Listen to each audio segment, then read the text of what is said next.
여러분, 제가 영상으로 이 당신이 나무를 더 사랑하는 까닭은 이제 본문 해설을 진행한다고 말씀드렸어요. 그렇게 하는 이유는 우리가 이렇게 가지고 있는 시간에 비해서 좀 공부해야 되는 양을 효율적으로 늘려보기 위해서인데, 선생님 생각에는 여기가 짧은 지문이에요. 그래서 읽을 때에는 크게 어렵지 않은 것 같아요. 그쵸? 근데 막상 문제를 풀다 보면은 여기서 생각보다 이렇게 좀 오답이 많이 나오고, 그러다 보니까 내가 잘못 읽었나 싶어서 다시 읽게 되고, 그러면 또 이미 읽어놓은 것에 대한 기억이 있기 때문에 다시 읽고 있지만 이게 뭔가 제대로 교정하기가 힘든 경우들을 굉장히 많이 보는 케이스가 되는 요 소재들이거든요.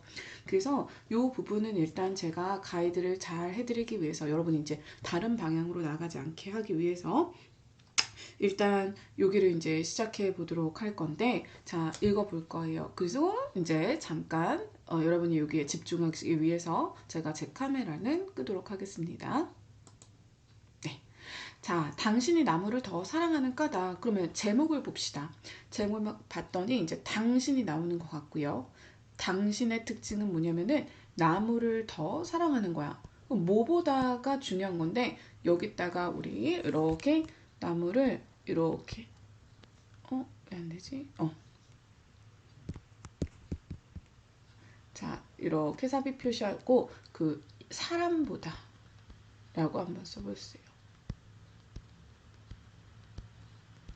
자, 당신이 나무를 사람보다 더 사랑하는 까닭은 나무가 가지고 있는 이제 특징이 있겠죠.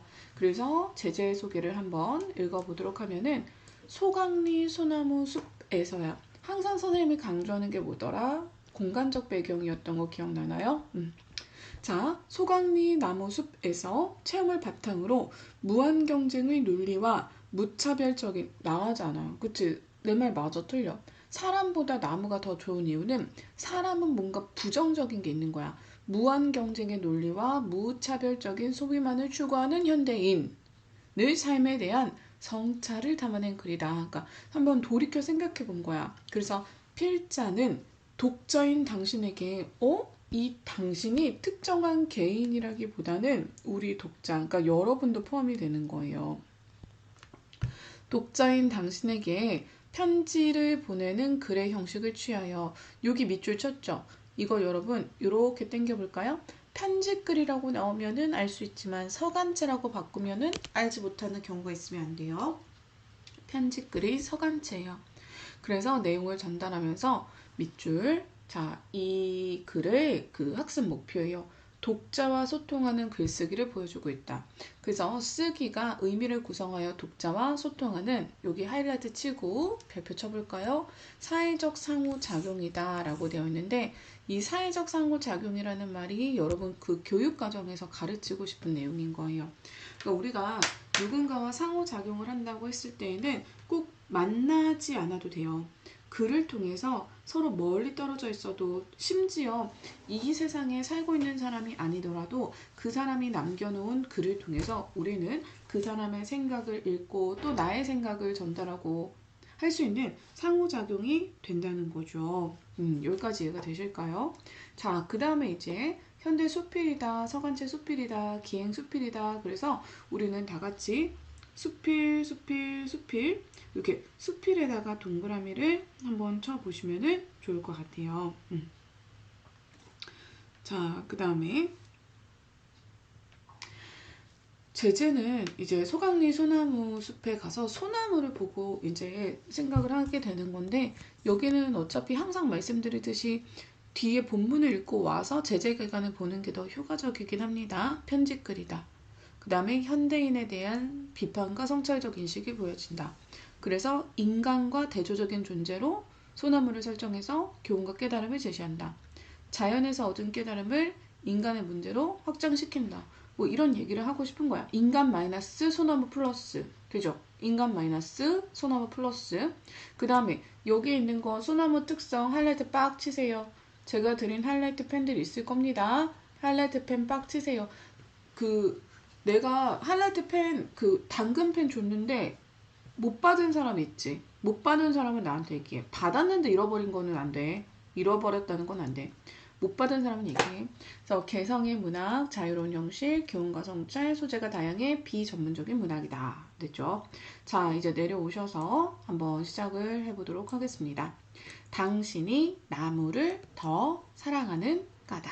왜 그럴까? 당신은, 즉 우리는 왜 사람보다 나무를 더 사랑하는 걸까? 오늘은 당신이 가르쳐준 태백산맥 속의 소강리 소나무 숲에서 이 엽서를 띄웁니다. 봐봐, 엽서를 띄운데 이게 엽서래. 하이라이트 치시고 이게 엽서를 써서 보내는 글의 형식이다. 여기다가 한 번 더 쓸까요? 서간체다. 편집글의 형식이다.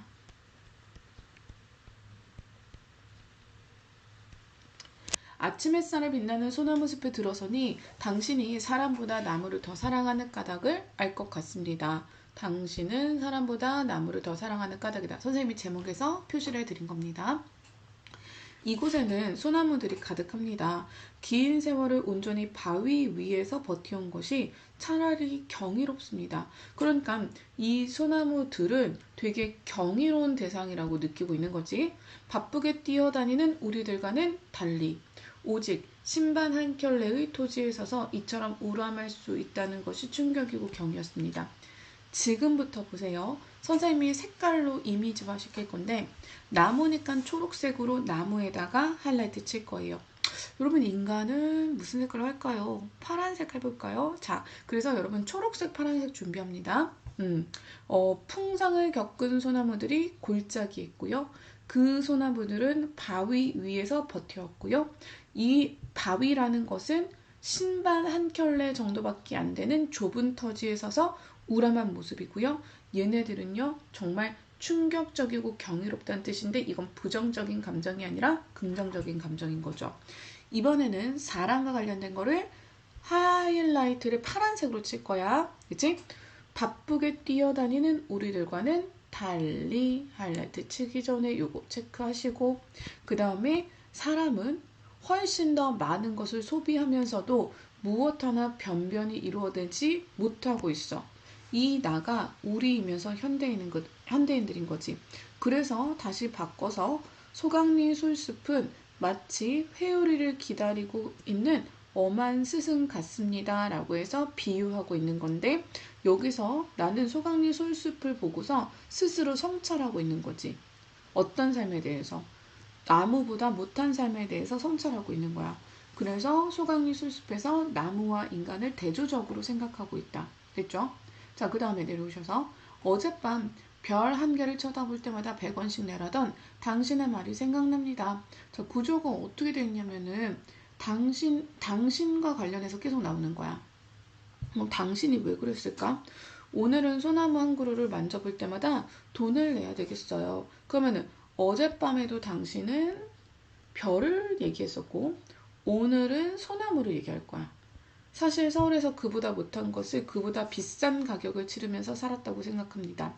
언젠가 그러면 서울에서 어떤 일이 있었는지를 봐야 되겠지. 서울 동그라미 치시고 이 서울에 가면은 경복궁이 있는데 경복궁으로 이렇게 당겨주시고 보건공사 현장에 가본 적이 있는데 일제가 파괴하고 변형시킨 조선 전궁의 기본 궁제를 되찾는 일이 당연하다고 생각했습니다. 자, 그 다음에 그러나 막상 오늘 이곳 소강리 솔숲에 와서는 그런 생각을 반성하게 됩니다. 야, 여기서부터 조심해야 돼. 파란색 보자. 조선의 궁제를 되찾는 일은 당연하지. 왜냐하면 이거 일본이 파괴시킨 우리나라의 유산이잖아. 근데 이 사람이 오늘은 그런 생각을 우리나라의 그 유물이었던 어떤 역사적인 흔적이었던 그 조선의 궁궐의 모습을 회복시키는 것에 대해서 반성하게 될 때 회복시키지 말라는 거야? 회복시키지 말라는 거야. 왜 회복시키지 말라는 거야? 경복궁 복원에는 소요되는 나무가 있는데 이만큼으로 엄청난 양인 거야. 그러니까 우리가 역사적인 흔적을 복원시키자고 소비해야 되는 나무 양을 봤더니 야, 200만째에다가 11톤 트럭으로는 500대. 그러니까 결국에는 우리들을 위해서 또 뭐 해야 되는 거야? 자연을 소비해야 된다는 거야. 그렇기 때문에 소나무가 없어져 가고 있는 지금 기어이 역사를 복원하겠다고 소나무로 복원한다는 것은 그것은 무리한 고집이라고 생각이 됩니다. 수많은 소나무들이 베어져 눕혀진 광경이라니 상상도 할 수 없습니다. 그것은 이를테면 고난에 찬 몇백 년의 세월을 잘라내는 것이나 마찬가지입니다. 그럼 밑줄 쳐볼까? 고난에 찬 몇백 년의 세월. 이거는 뭘 비유하고 있는 거예요? 이거는 소나무죠. 소나무를 잘라내는 것은 좀 무리지 않을까? 굳이 그렇게까지 해야 되는 것인가? 라는 이 엄청난 양의 소나무를 소비하는 것에 대한 비판적 인식이 드러나는 거야. 그러니까 역사의 회복을 위해서 소나무를 소비하는 것에 대해서 얘는 부정적인 생각을 가지고 있는 거지.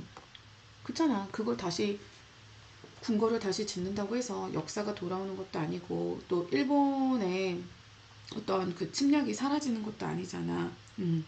자, 그 다음에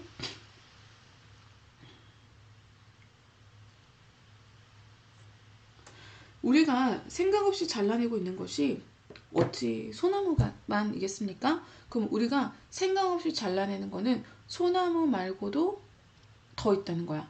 없어도 되는 물건을 만들기 위해서 없어서는 안 될 것들을 마구 잘라내고 있는가 하면 사람을 잘라내는 일마저 서슴지 않는 것이 우리의 현실입니다. 우리는 자연도 소비하고 있고, 얘들아.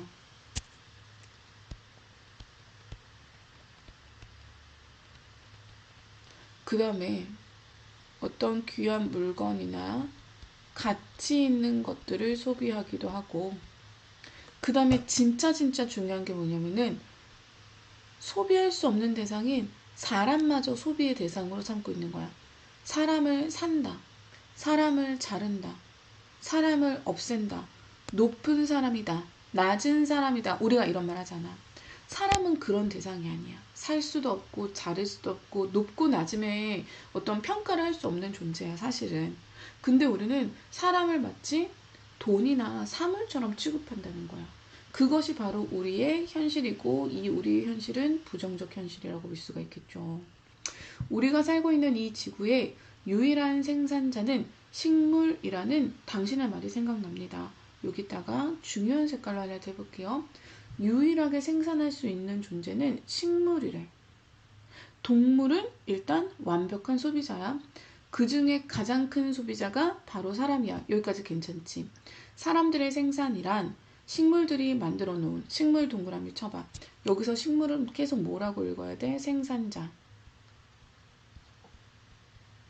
가 만들어 놓은 것이나 땅속에 묻힌 것을 파내어 소비하는 존재에 지나지 않는데, 그러면은 사람들의 생산이란 결국 소비나 마찬가지다. 사람들이 뭘 생산해냈대? 뭐 고구마를 생산했대, 감자를 생산했대, 쌀을 생산했대. 사실 근데 그거는 식물들이 만들어 놓은 것이나 땅속에 있는 것을 파헤치는 거나 마찬가지라는 거지. 진정한 생산이 아니라는 거야. 그치?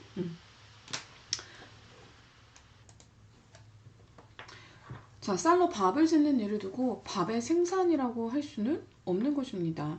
자, 그 다음에 굉장히 중요한 부분 나와. 여기서 이 페이지에서 제일 중요한 부분이야. 한다.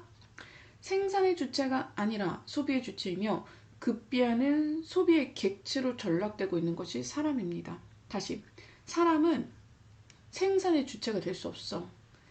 그래서 생산의 주체는 누구만 생산의 주체라고? 식물. 그래서 사람은 생산의 주체가 될 수 없고, 되죠?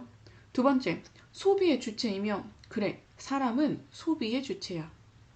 그치? 모든 걸 소비하고 있잖아. 니네 지금 이 순간에도 너희들은 전기며 연필이며 펜이며 뭐 종이며 등등등 소비하고 있어. 우리는 소비의 주체야. 그런데 이 말이 이해 안 돼. 소비의 객체다.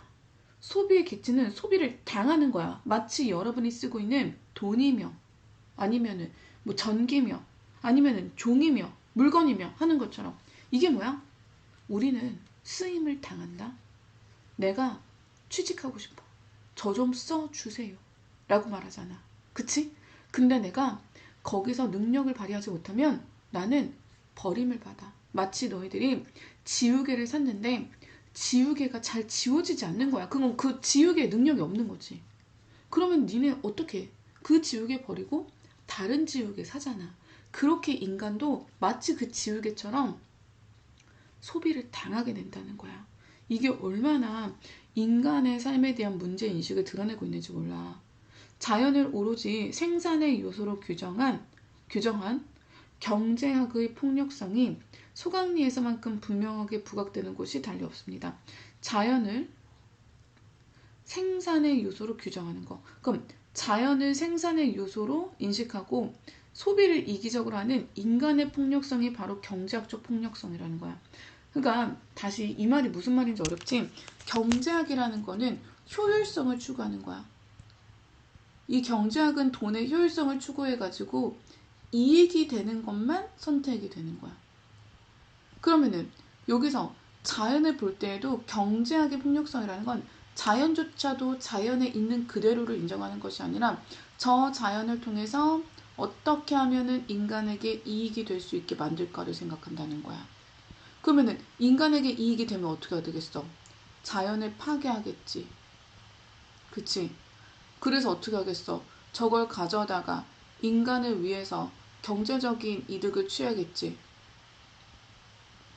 이런 일련의 과정과 생각을 이거를 뭐라고 표현하는 거야?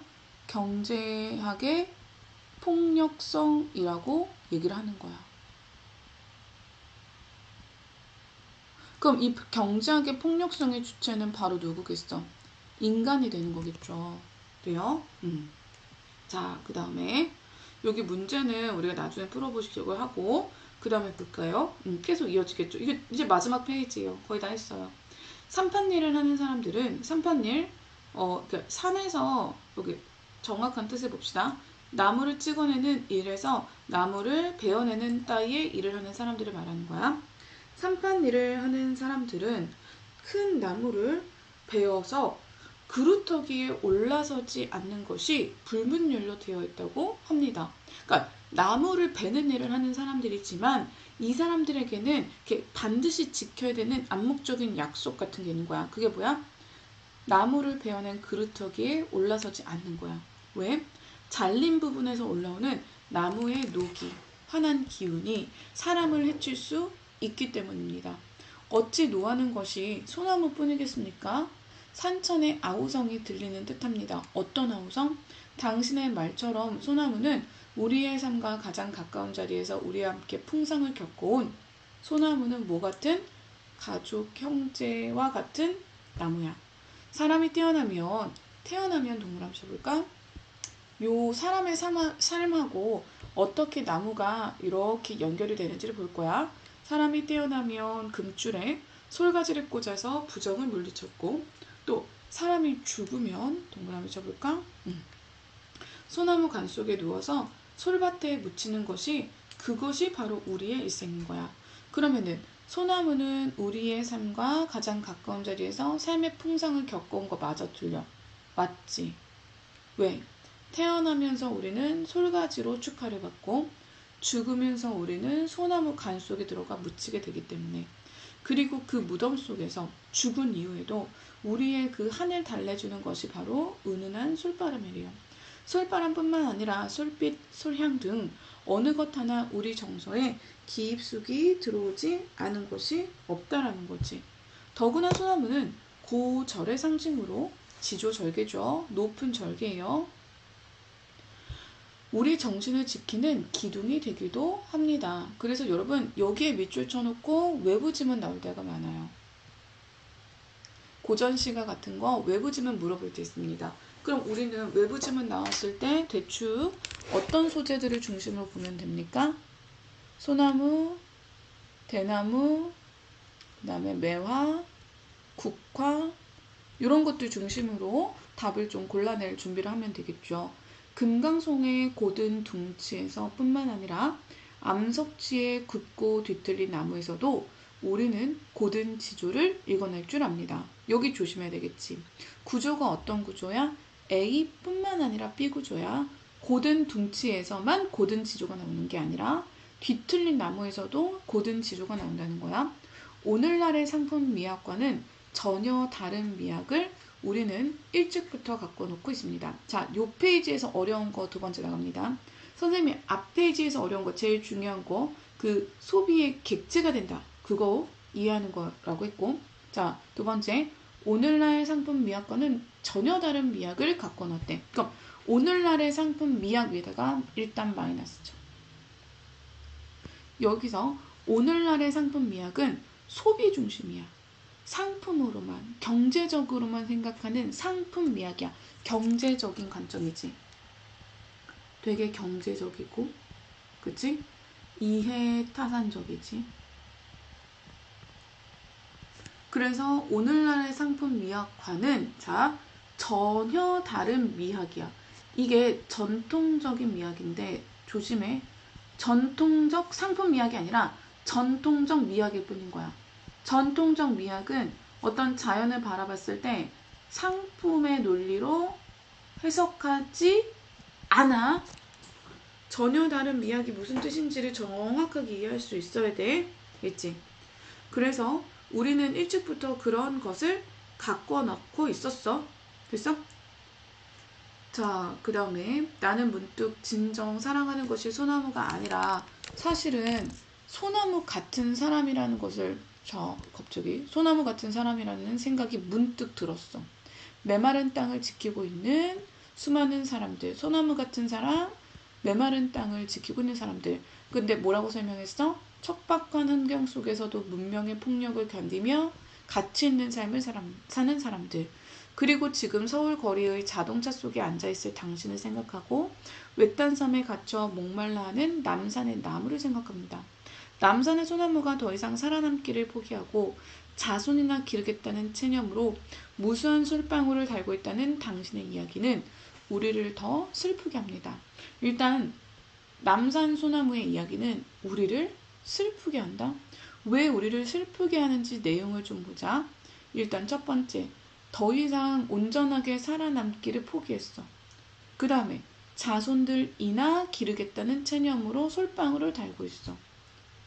더구나 그 솔방울들이 솔방울, 여기서 자손이지.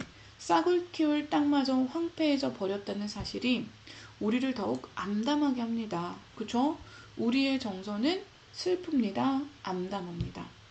그러나 더 무서운 것은 아카시아와 화렵수의 침습이라고 할 수 있습니다. 그럼 얘네들은 뭐냐면은 외래종 같은 애들인 거지. 척박한 땅을 겨우겨우 가꿔 놓으면 이내 다른 경쟁수들이 쳐들어와서 소나무를 내몰고 만다는 것입니다. 무한 경쟁의 비정한 논리가 뻗어오지 않는 곳이 없습니다.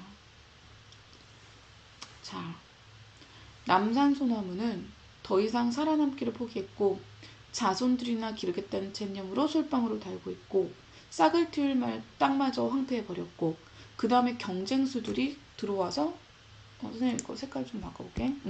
경쟁수들이 들어와서 지금은 더 이상 소나무들이 있을 자리가 없는 정도가 돼버렸대. 무정한 경쟁의 비정한 논리가 뻗어오지 않는 곳이 없어. 그래서 인간이나 소나무 모두 이런 현실 속에서 살고 있다는 거야.